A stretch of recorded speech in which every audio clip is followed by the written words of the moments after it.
Para este nuevo año, tenemos más hambre y sed de Dios, más de su amor y su gracia. Una vida de fe con la mirada puesta en Dios, guiados por su Espíritu, con el poder de su Espíritu Santo, trayendo libertad al cautivo, sanidad al enfermo y provisión al necesitado.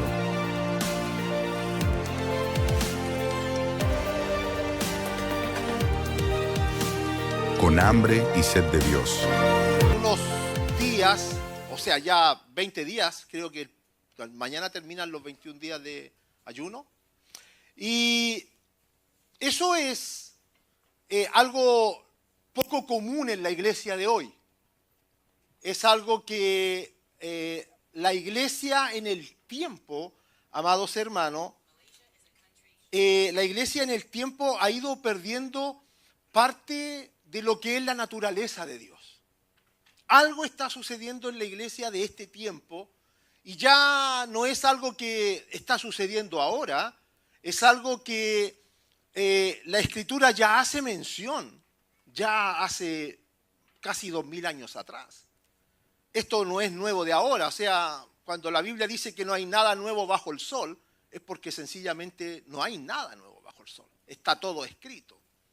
Y por ejemplo, cuando la Biblia dice en Apocalipsis 2, hablando el apóstol diciendo, veo tu esfuerzo, tu arduo trabajo y el esmero que tienes, que discierne a los que dicen ser apóstoles, pero ahí también el apóstol hace un énfasis y dice, pero tengo algo contra ti. Y dice, es que has dejado tu primer amor. O sea, ya la iglesia está dando, imagínense en el libro de Apocalipsis capítulo 2, ya la iglesia está dando destellos de que hay algo, no que lo ha perdido. La Biblia no dice, has perdido tu primer amor, como escucho por ahí en algunas predicaciones que dicen, has perdido. No, la Biblia no dice has perdido, sino que dice has dejado tu primer amor. Y eso significa que dejar significa algo que dejaste ahí, pero tienes todas las oportunidades de volver a tomarlo. Entonces, en la naturaleza de Dios, hay cosas que Dios, por ejemplo, desde el comienzo, ha tratado ser directo y ha tratado de ser con el hombre lo más transparente para que el hombre pueda conocer a Dios como tal. Por ejemplo, en la creación, en el Edén, la Biblia dice que Dios puso delante del hombre a estos dos árboles, el árbol de la ciencia del bien y del mal y el árbol de la vida. O sea, era una naturaleza, a lo mejor para Dios, es que lo que le convenía al hombre era optar por el árbol de la vida. Pero hay algo en la esencia del hombre que le hizo optar por la naturaleza del árbol de la ciencia del bien y del mal. Y eso ya sabemos los resultados hasta el día de hoy, lo que sucedió. Entonces, en la naturaleza de Dios, recién el pastor hablaba acerca de las pupusas con mermelada y con un sinnúmero de cosas. Y es porque incluso la naturaleza del hombre, la Biblia dice en Levítico, por ejemplo, capítulo 19, dice que incluso en la naturaleza de Dios, a Dios le desagradaba la mixtura, las cosas mezcladas. Por ejemplo, incluso hace énfasis en ese capítulo donde Dios dice no mezclarás el lino con lana, porque para Dios era aberrante que el sacerdote que vestía vestidura, mezclara el lino con lana. Entonces, a lo mejor uno ya dice, bueno, pero estas cosas ya son de la ley, estas cosas ya no son atribuibles a este tiempo. Sí, completamente de acuerdo contigo, pero eso no quita de dejar de ver y conocer cómo es la naturaleza de Dios. O sea, el hecho de que hoy día ya, a lo mejor en la gracia podemos decir, bueno, ¿qué le va a importar a Dios que mezcle la lana con el lino? Sí, podemos perfectamente estar de acuerdo en eso, pero la Biblia hace destellos de la naturaleza de Dios. Y eso no cambia. La Biblia dice en Malaquías que Dios es el mismo.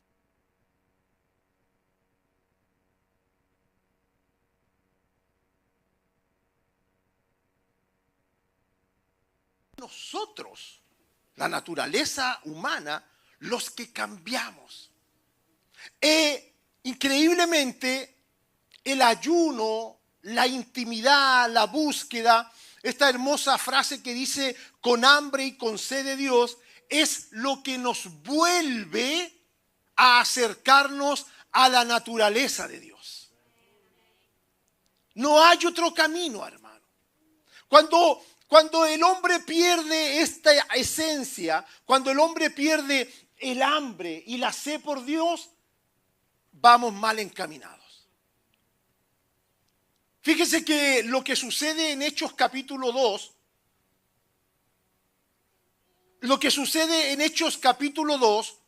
cuando la Biblia dice que después de que ahí estuvieron los 120 buscando la presencia del Espíritu Santo, una promesa dada por Jesús ahí en Hechos 1, cuando les dice, vayan a Jerusalén, esperen ahí la llenura porque les daré otro consolador. Y bueno, ellos estuvieron ahí, estos 120.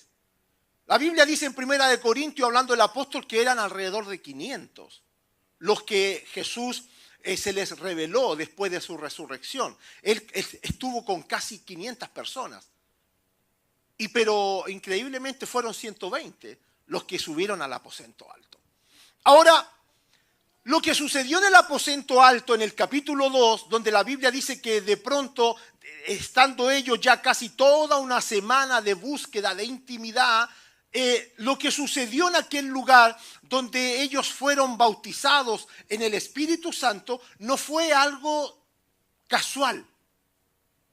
No fue algo un accidente que sucedió ahí, un accidente espiritual, sino que fue el resultado de una búsqueda y una intimidad con Dios. O sea, las cosas, hermano, no se provocan por sí mismos. Cuando la Biblia en diferentes episodios habla acerca de los frutos, por ejemplo, entre ellos, por mencionar uno, en Gálatas capítulo 5, cuando habla acerca de los frutos del Espíritu, como por ejemplo la paz, la bondad, el amor, la fe. Cuando la Biblia habla acerca de los frutos, nosotros debemos entender que los frutos no son algo que nacen así de la noche a la mañana. El fruto tiene un proceso. Primero es una semilla que se siembra, después esa semilla que se siembra se cuida los sembrados, se riega, hasta que llega a un punto de que esa semilla comienza a germinar, comienza a crecer hasta que da el fruto. O sea, no se trata de que yo le digo al Señor, Padre, dame paz, y que va a llegar la paz así. Dios que te va a dar el chispido de dedos y listo, vas a tener paz. No funciona así, hermano. No funciona que usted ore por paciencia y ya inmediatamente, ¡pum!, Dios le dio la paciencia. No, la Biblia dice que es un fruto. Y todo fruto tiene un proceso. Hay una película de Morgan Freeman que me gusta lo que le dice a esta mujer en un restaurante cuando le dice, si tú le pides paciencia a Dios, ¿tú crees que Dios te va a dar paciencia así? ¿O crees que te va a dar la oportunidad para que puedas generar esa paciencia? Eso es así. Dios a usted no le va a dar las cosas así en forma instantánea. Y eso es un gran mal que el hombre tiene hoy en este tiempo, donde lo queremos todo rápido, donde lo queremos todo instantáneo. Estamos en la sociedad, está creando cosas porque el hombre necesita vivir así rápido, todo es rápido. Que ya tenemos leches instantáneas hace rato, café instantáneo, comida instantánea, delivery rápido. Cuando pedimos la pizza por teléfono, ya al momento de colgar queremos que ya estén tocando el timbre de la casa con la pizza caliente. Todo lo queremos rápido, hermano. Estamos en un mundo donde hay cosas que nos están dada la aceleración de los tiempos, estamos dejando de cosas, estamos dejando de lado cosas que son propias de la naturaleza de Dios. Entre ellos está muy de moda este asunto del chat, el GPT, donde incluso ya estamos dejando hasta la consejería pastoral, hermano. Ya no nos acercamos a los pastores para pedir un consejo, sino que le preguntamos al chat GPT, ¿qué piensas tú acerca de la depresión? Y el chat GPT te habla acerca de la depresión, te da las pautas, los 7 caminos, y un sinnúmero de cosas. Y ese es el mundo en el cual estamos viviendo ahora, que nos quiere sustituir lo que Dios quiere hacer a través de nosotros. Quiero citarte un pasaje en la Escritura que está en el libro de Filipenses capítulo 1, y vamos a citar un pasaje para que esto parezca espiritual, por hermano.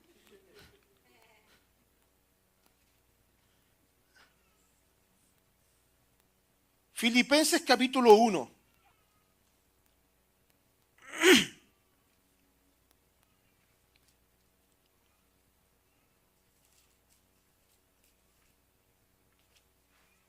Dice en el verso 18 y 19.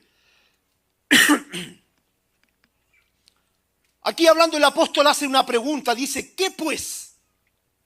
Que no obstante, de todas maneras, o por pretexto o por verdad, Cristo es anunciado, y en esto me gozo y me gozaré aún, porque sé que por vuestra oración y la suministración del Espíritu de Jesucristo, esto me resultará en mi liberación. Me gusta esa palabra que usa el apóstol acá cuando habla de suministrar. Fíjese que el apóstol no habla acerca de el ministrar. No, fíjate, la Biblia dice, porque sé que por vuestra oración, y podría haber dicho, y la ministración de su espíritu, ¿cierto? Y se hubiese entendido igual. Pero él habla de la suministración. Cuando usted entiende ambos conceptos, ministrar viene de cuidar. Ministrar viene de aconsejar, cuidar, proteger, proveer. Eso es ministrar. No así suministrar. Suministrar es dotar de algo a alguien que lo necesita. Por ejemplo, los hospitales, cuando llegan los camiones con los suministros, o cuando llegan a los supermercados los camiones con los víveres, eso es suministrar, entregar a las bodegas, a las vitrinas. Ellos suministran las provisiones. En los hospitales ellos suministran los insumos médicos. Todo eso es suministrar, o sea, entregar algo, entregar o dotar de algo a alguien que lo necesita. Ahora, el apóstol hablando aquí en Filipo, él estaba escribiendo esta epístola desde la cárcel. Él no estaba escribiendo esta epístola sentado en el Hyatt, en una reposera, escribiendo esta carta para la iglesia. No, él estaba encarcelado ahí en una prisión fría, y ahí él estaba escribiendo, que incluso me llama la atención en el capítulo siguiente, cuando él habla acerca de regocíjense. Y otra vez digo, regocijaos. Yo digo, ¿cómo es posible que un hombre pueda estar motivando desde el interior de una cárcel hacia el gozo de la hermandad estando el prisionero? Y es porque él habla acerca de una herramienta llamada suministrar. O sea, hermano querido, hay una gloria maravillosa en la llenura del Espíritu Santo en la vida de un cristiano que lo equipa, que lo dota, que le entrega un equipamiento para poder reabastecer la persona de otro. En Hechos capítulo 2, cuando dice la Escritura que viene el Espíritu Santo sobre la vida de estos 120, dice que algo extraordinario pasó. Todos los 120 que estaban ahí, todos fueron llenos del Espíritu Santo. Y la primera evidencia de la llenura del Espíritu Santo fue la manifestación de lo que Pedro habló en aquella prédica. Porque todo el mundo les escuchaba hablar en lenguas, les escuchaba incluso hablar en otros idiomas. O sea, la llenura del Espíritu Santo, hermano, escúcheme bien, tiene que ser algo manifestable. Cuando hablamos del Espíritu Santo es algo evidente que la gente tiene que visualizar, especialmente aquellos que no conocen a Cristo. La primera manifestación de la llenura del Espíritu Santo fue la evangelización. ¿Por qué? Porque cuando Pedro explica el acontecimiento que ellos estaban viendo delante de sus ojos, dice que inmediatamente 3,000 personas recibieron al Señor. La gente dice, les veía e incluso interpretaban el suceso que estaba delante de ellos. Ellos lo veían pensando que estaban todos borrachos. Yo no sé cuál es la interpretación que usted tiene cuando usted se visualiza a un borracho. ¿Cómo será la conducta, el mover, el hablar para que usted pueda decir, este está curado? Tiene que haber algo para que nosotros lleguemos a decir, este está borracho. Hay una manifestación del cuerpo, del hablar. Fíjese entonces cómo ellos decían, están todos borrachos.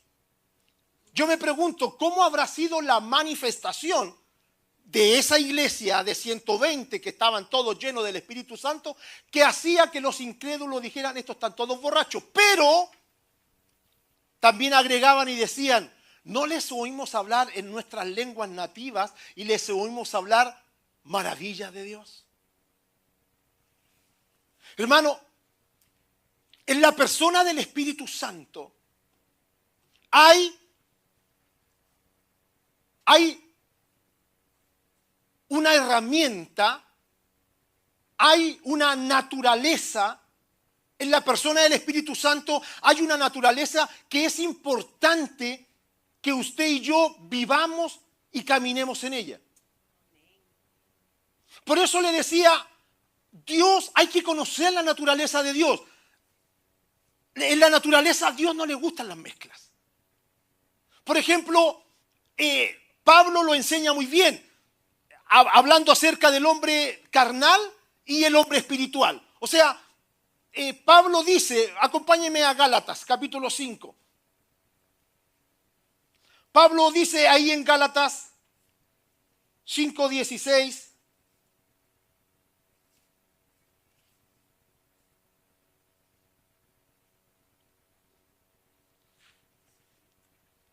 Dice, digo pues, hablando el apóstol, andad en el Espíritu y no satisfagáis los deseos de la carne.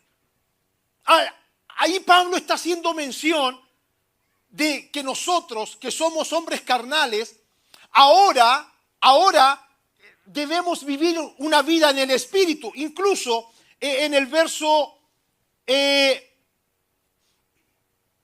25 dice, si vivimos por el Espíritu, andemos también por el Espíritu.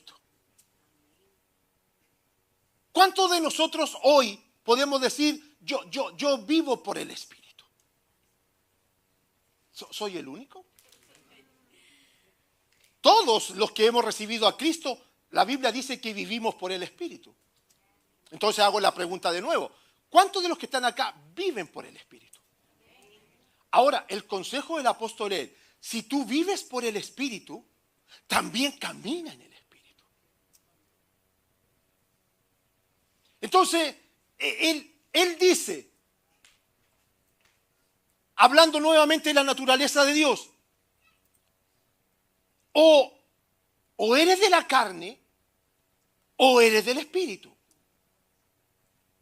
Pero no podemos. Incluso más adelante el apóstol dice, es imposible que de una llave salgan dos tipos de aguas. O sale agua dulce, pero no puede salir agua dulce y agua salada. Y ahí se produce un conflicto en nosotros. Y ese conflicto es, a los ojos de Dios, que nosotros somos duales en esa área. Vivimos, y eso, hermano, increíblemente, nos termina convirtiendo en algo que ojalá nunca nos convirtiéramos, que es volvernos religiosos. Porque la religión es lo peor que le puede suceder a un cristiano. Porque la religión a mí solamente me hace caminar en costumbres. Me hace caminar solamente cumpliendo, se me fue la palabra, cumpliendo o siendo responsable con aquello que se me asignó. Roles. La religión solamente me lleva a cumplir roles, pero no así me lleva a vivir una vida de plenitud, de comunión con Dios. ¿Me explico? Cuando nosotros entendemos que Dios me llamó a mí, no si me llamó para vivir por el Espíritu, ahora Él me comisiona para que si vivo por el Espíritu, ahora Él me dice, camina también en el Espíritu. ¿Sabe? Una de las cosas que más me da tristeza en este tiempo, en las cuales Dios me ha estado impulsando en este último tiempo, a enseñar, y llevo ya bastante tiempo estudiando en este tema, pero una de las cosas que la iglesia ha ido perdiendo en esencia es el hablar en otras lenguas. Siendo que el hablar en otras lenguas es la evidencia manifestante del Espíritu Santo en nuestras vidas. Pero somos muy pocos de hablar en lenguas. Como que lo dejamos solamente para aquellos momentos que sentimos que el Señor nos toca. Pero no lo hacemos un estilo de vida en nuestro día a día. Incluso Pablo llegó a decir a la iglesia de Corintio, en el capítulo 14 de Primera de Corintios, Pablo llega a decir, cuando los corintios que se caracterizaban por el desorden que provocaba esto, porque también esto todo debe hacerse en el orden del Señor, Pablo dice, yo hablo más lengua que todos ustedes. Y es porque el hablar en lengua es la herramienta que Dios tiene para que el cristiano viva en acuerdo al diseño original de Dios. Mira, en Judas, ve conmigo al libro de Judas, en el versículo 21 parece, aquí me lo voy a recordar.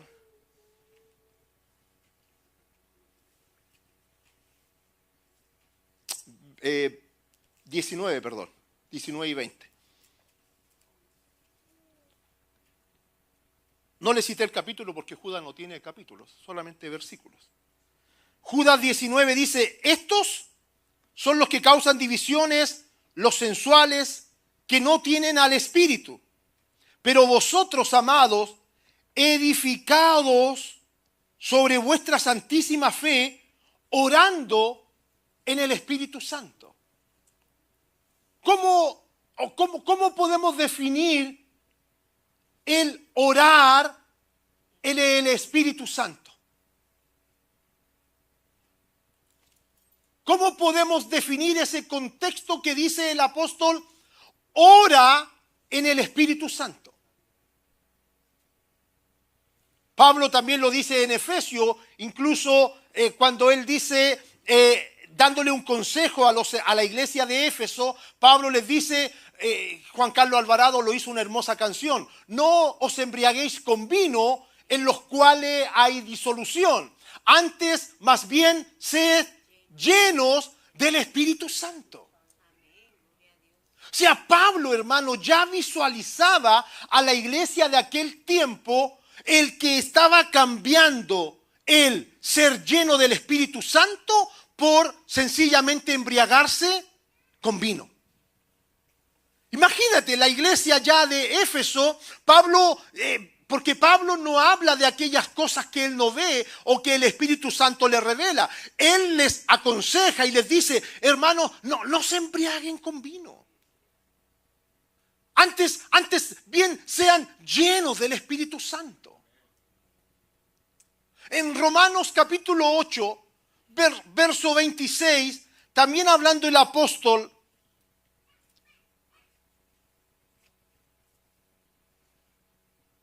Romanos capítulo 8, verso 26, dice, y de igual manera el Espíritu nos ayuda en nuestra debilidad, pues que hemos de pedir como conviene, no lo sabemos, pero el Espíritu mismo intercede por nosotros con gemidos indecibles, mas el que escudriña los corazones sabe cuál es la intención del Espíritu, porque conforme a la voluntad de Dios intercede por los santos.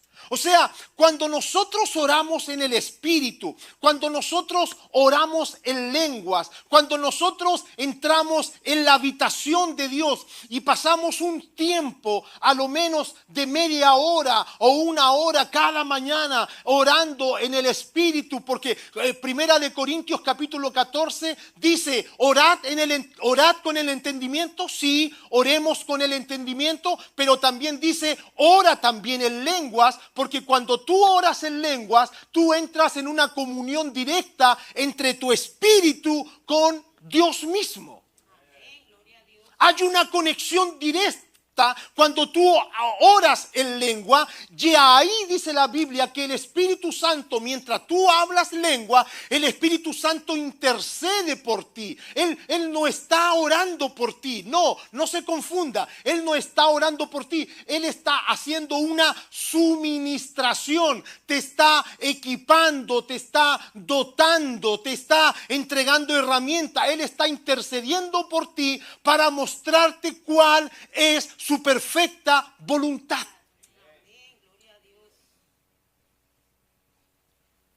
En una oportunidad, allá en Chile, me invitó una pastora a predicar a su iglesia y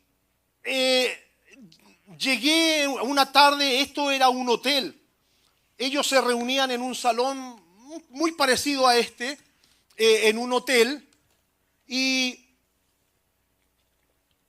estando predicando, de pronto, en medio de la predicación, se me vino un pasaje de la Escritura, que fue cuando Pablo estaba encarcelado con Silas, y el carcelero, que pensó que se habían todos arrancado, Pablo les dice, no te hagan ningún daño. ¿Han leído ese pasaje? Cuando el carcelero se quería quitar la vida y Pablo grita desde afuera, no te hagan ningún daño.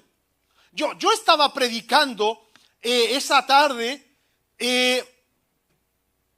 no me recuerdo específicamente el tema que estaba predicando, pero ese versículo en medio de la predicación se me venía una y otra vez y yo decía, no lo relaciono con el tema que estaba llevando. Era como que si yo les estuviera hablando ahora de finanzas, por ejemplo, y les estuviera hablando acerca de las finanzas y de pronto yo le diga, y tú tienes que amar a tu esposa. O sea, como que no tiene relación de pronto una temática financiera con una temática matrimonial.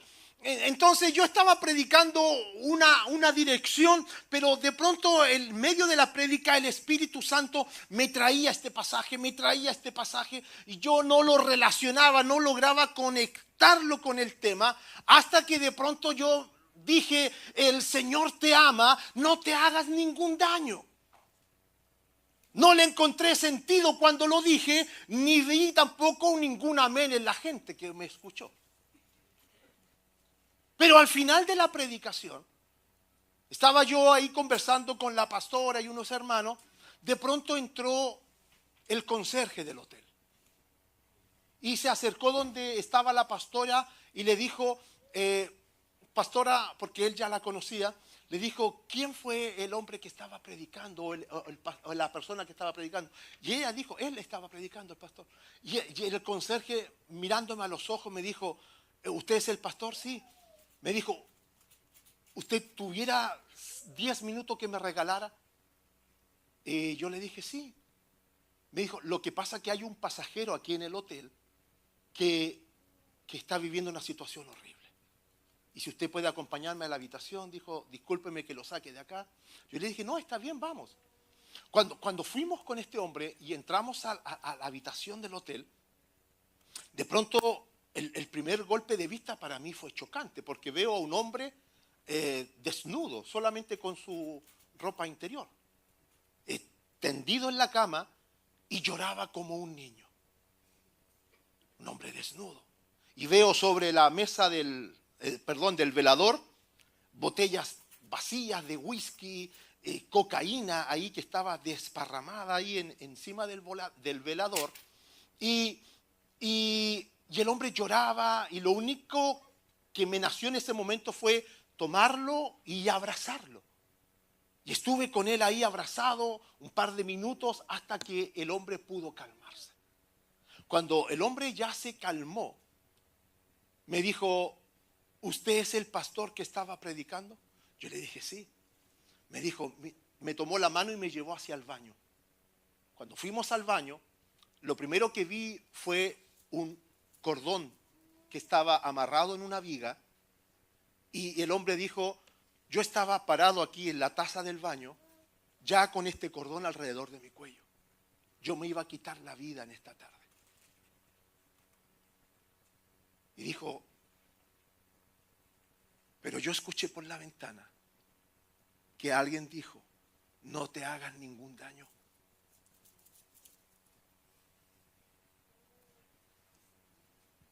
Cuando tú dispones tu vida, hermano, a oír al Espíritu Santo,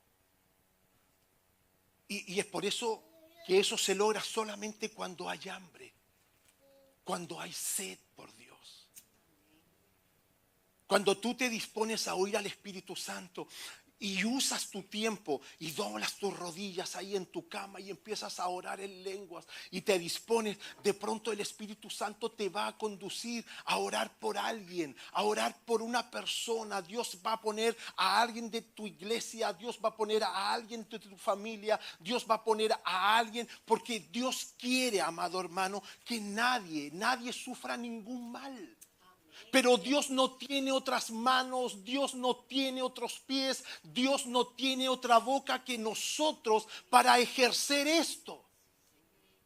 No se trata de que el Espíritu Santo lo haga Él mismo. Yo no leo en mi Biblia que el Espíritu Santo hizo la obra por sí mismo, sino que Él siempre ocupó a alguien para hacer esa obra.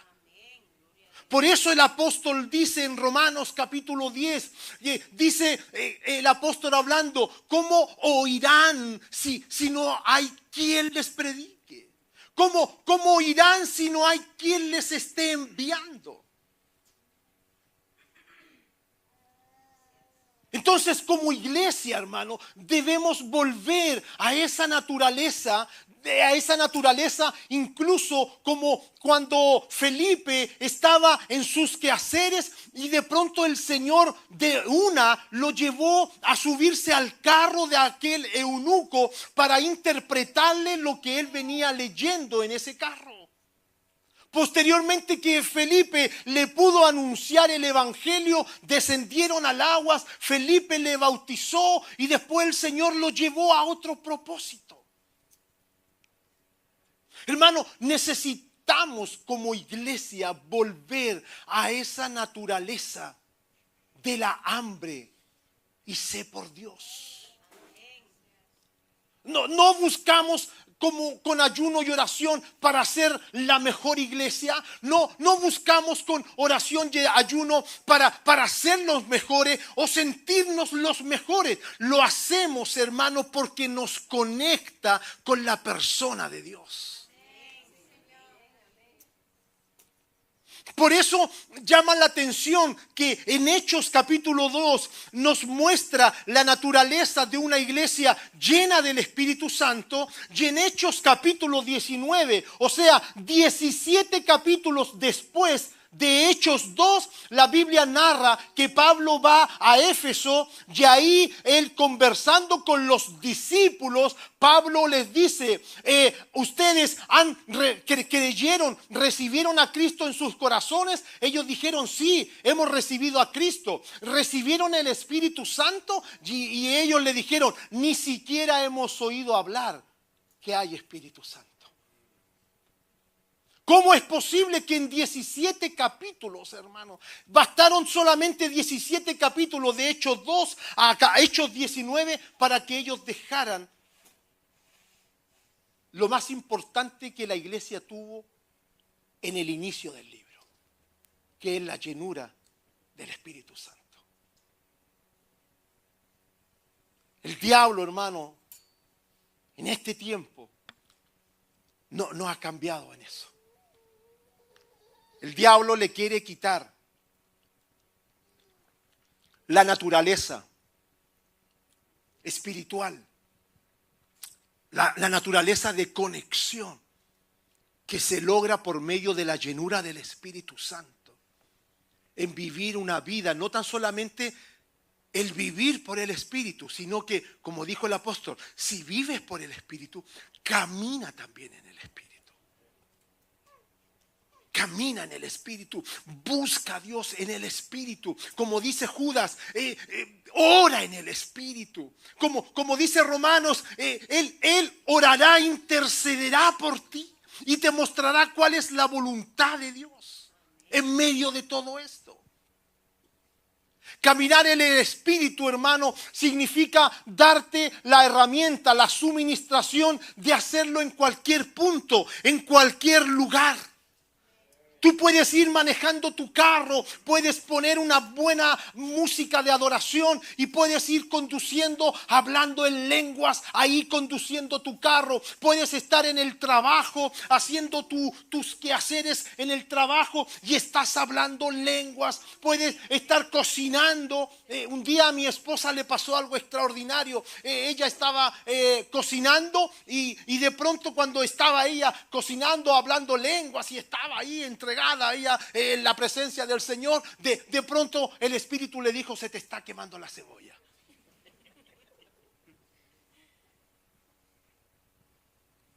Cuando tú empiezas a orar en lengua y empiezas a sensibilizarte, esto, hermano, es como, esto es cosa de estilo, de hábito. A ver, yo no sé, ¿cuál es tu nombre? Perdón. Olmes. Olmes, si mañana yo te llamara de Chile por teléfono y te dijera, aló Olmes, ¿tú sabrías inmediatamente quién te está llamando? Ahora porque me la estás escuchando. ¿Cierto? Pero si te llamara yo en un mes más y te dijera, aló Olmes, difícilmente, ¿cierto? Pero si te llamara el pastor y te dijera, aló Olmes, voy a poner la voz un poco más gruesa, y te dijera, aló Olmes, le conocerías la voz. ¿Y por qué sucede eso? Porque hay una conexión periódica, constante. Lo mismo sucede con Dios. Si nosotros no nos relacionamos con Él, Dios nos habla y nosotros terminamos como lo dijo Jacob cuando estaba ahí en el desierto. ¿Realmente Dios está en este lugar? Y yo no lo sabía. ¿Se recuerdan ese pasaje cuando en Génesis 28 Jacob tiene ese sueño donde está la escalera que toca el cielo y la tierra y ve ángeles que suben y que bajan? Y de pronto Jacob dice, wow, realmente Dios estaba aquí y yo no lo sabía. Cuando nosotros no tenemos esa conexión con Dios, Dios puede estar ahí mismo, hermano, al lado de ti. Y nosotros no nos damos cuenta. De pronto nos vamos a acostar, hermano, y somos tan indiferentes. Estamos tan cansados, el día fue tan duro y nos acostamos ahí y Dios está ahí esperando. Pero en la mañana al levantarse, cuando uno se levanta, Dios está ahí esperando, el Espíritu Santo está ahí, me va a hablar, se va a conectar conmigo, pero de repente miramos la hora, el reloj, el trabajo, que la ropa, que el café y nos vamos. Y eso se comienza a hacer un hábito, o mejor dicho, un mal hábito. Tanto así que de pronto en el día a día esto ya se vuelve una costumbre. Solamente nos conectamos con Dios cuando venimos a la iglesia. E incluso ya termina siendo para algunos ya una carga. Porque tenemos planes y, es verdad que tengo la reunión el domingo. Se termina volviendo una carga. Porque empezamos a perder esa conexión. Debemos volver como iglesia, hermano. Debemos volver a esa conexión con el Espíritu Santo. Debemos volver a esa hambre, a esa sed por Él. Como cuando un día Pedro le dice a Jesús, cuando Jesús le dice, y ahora ustedes también se van a ir. Y Pedro le dice, Señor, ¿a dónde iremos? ¿A dónde? Si solamente tú tienes palabra de vida eterna. Necesitamos esa hambre.